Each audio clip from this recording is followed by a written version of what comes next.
My name is Ethan, and for 8 years my father and stepmother built a palace for my stepsister using the bricks of my stolen future.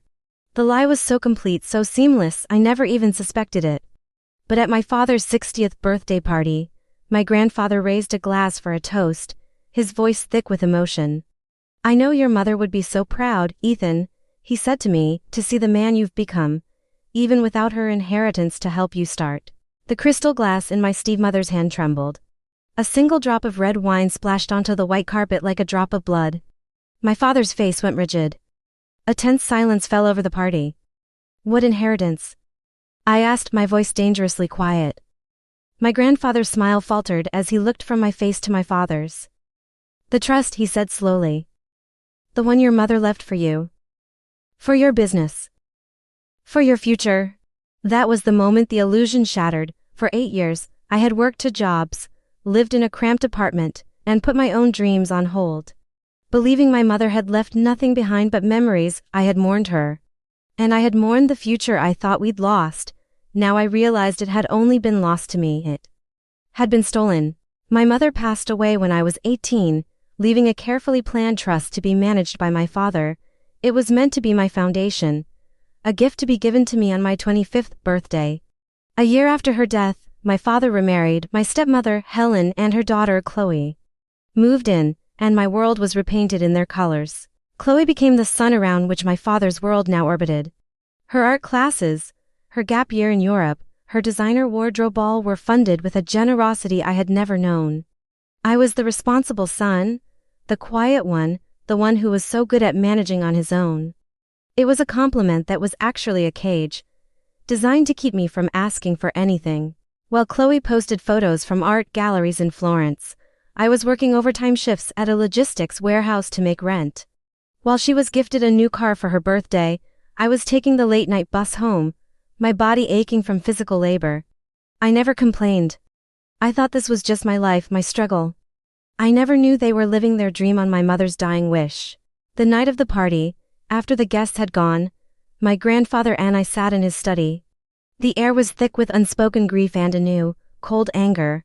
"He was the trustee," my grandfather whispered, his voice shaking. "He violated her final wish for his new family." I felt nothing but a strange hollow calm. The pain was so deep it had turned to steel inside me. "We're going to fix this," he said. The next day, we went to the family lawyer's office. The truth was laid bare in a series of documents and bank statements. The trust had been activated on my 25th birthday, as instructed. But the funds were never transferred to me. Instead, my father had opened a new joint account with Helen, and the money had flowed directly into it. The paper trail was a roadmap of their betrayal. A down payment on a luxury condo for Chloe in the city center, transfers to high-end fashion boutiques, airline tickets and receipts from 5-star hotels across Europe. They had used my mother's love for me as their personal travel fund. My inheritance wasn't just stolen. It had been gleefully squandered. My grandfather, a man of quiet dignity, moved with the fury of a silent storm. He didn't yell, he acted. He engaged a forensic accountant and a litigation attorney. He told me to stay quiet. "Let them think they're safe," he said. "The guilty always grow careless when they believe they are immune to consequences." For the next month I lived a double life.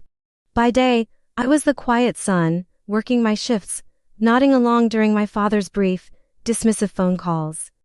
By night, I was an architect of their downfall, poring over documents with my grandfather, building a case so airtight it was a tomb. The confrontation came not in a courtroom, but over dinner. My grandfather invited them to a quiet, expensive restaurant, the kind they loved. They arrived, Chloe draped in a new coat, Helen showing off a new diamond bracelet. They thought it was a reconciliation dinner. It was an ambush. After the appetizers were cleared, my grandfather slid a thick folder across the table. "I believe this belongs to Ethan," he said. My father opened it. His face went from confusion to denial to pale, sweaty fear. Inside was every bank statement, every transfer, every receipt, a perfect, undeniable history of their crime. Helen was the first to speak. "This is a misunderstanding," she said, her voice strained. "It was all one family pot. We were just managing it for him," Chloe scoffed. "He wouldn't have known what to do with it anyway. He probably would have just wasted it." The casual cruelty of her words, the absolute certainty of her entitlement, was breathtaking.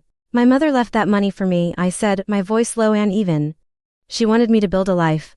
And you used it to buy trinkets. My father finally looked at me, his eyes pleading. Ethan, we can sort this out. Privately. My grandfather answered for me. The time for privacy is over, Richard. You committed fraud. You betrayed your late wife. You stole from your own son. We didn't ask for the money back. We demanded it. The attorney had drafted a settlement. They were to liquidate Chloe's condo, sell the jewelry, and repay every single cent to a new trust, one that I, and only I, controlled. If they refused, we would proceed with a criminal investigation. The choice was theirs, public shame and potential jail time, or financial ruin and private disgrace. They chose ruin. Chloe's condo went on the market the next week. Helen's new diamonds disappeared. The lavish lifestyle they had built on my mother's memory was dismantled, piece by painful piece. They became quiet, withdrawn. The vibrant social media posts ceased. Their world had shrunk to the size of their own guilt. The money was transferred into my account 3 months later. I looked at the number on the screen, a sum that could have changed my life 8 years ago. But seeing it now, I didn't feel joy. I felt the immense weight of lost time. It was the ghost of a life I should have had. I quit my jobs. I took a month and did nothing but walk, think, and breathe air that wasn't heavy with the dust of a warehouse. I began to grieve for my mother all over again, but this time, I also grieved for myself, for the young man who was made to believe he wasn't worthy of his own mother's love. My father tried to call. My stepmother sent tearful texts. Chloe blocked me, then unblocked me to send a single message filled with rage and blame. I ignored them all. They were no longer a part of my story. They were the prologue, a chapter 1 was now determined to close. The first thing I did with the money was start a business. Not a flashy startup, but a small woodworking shop, a passion I had inherited from my mother. She had loved the smell of sawdust and the feel of creating something real and tangible with her own hands. I named the shop after her. It was slow work, hard work. But every table I built, every chair I sanded, felt like an act of defiance. It was a tribute to her legacy, built with the funds they had tried to steal. I was finally using her gift as she had intended, to create, not to consume. My grandfather was my first customer. He ordered a simple, elegant bookshelf for his study. When I delivered it, he ran a hand over the smooth wood, his eyes shining with tears. She would be so proud, Ethan, he said. Not of the money but of this, of you. That was worth more than any inheritance. The business grew. I hired 2 employees, then 5. My work was featured in a local design magazine. I was building a life, my life, on my own terms. The pain of the betrayal never disappeared completely, but it became a part of my foundation, a reminder of the strength I didn't know I had. One day, I got a letter from Chloe. She was working as a waitress, she wrote. She hated it. She said she was sorry, not for the theft, but for how things had turned out. It was not an apology, it was a complaint. I threw the letter away without responding. My father and Helen now live in a small rental apartment. Their social circle has dwindled. The shiny facade they had built has crumbled, revealing the empty space behind it. Their punishment is not poverty but irrelevance. They are forced to live with the quiet, nagging truth of what they did. My mother's legacy is not one of wealth, but of resilience, a resilience she passed on to me. They thought they could erase her, and by extension me. But they were wrong. Her love was a seed, and even after they tried to bury it, it found a way to grow in the dark and reach for the light. My revenge was not a fiery explosion, it was the slow, steady process of building a life they couldn't touch.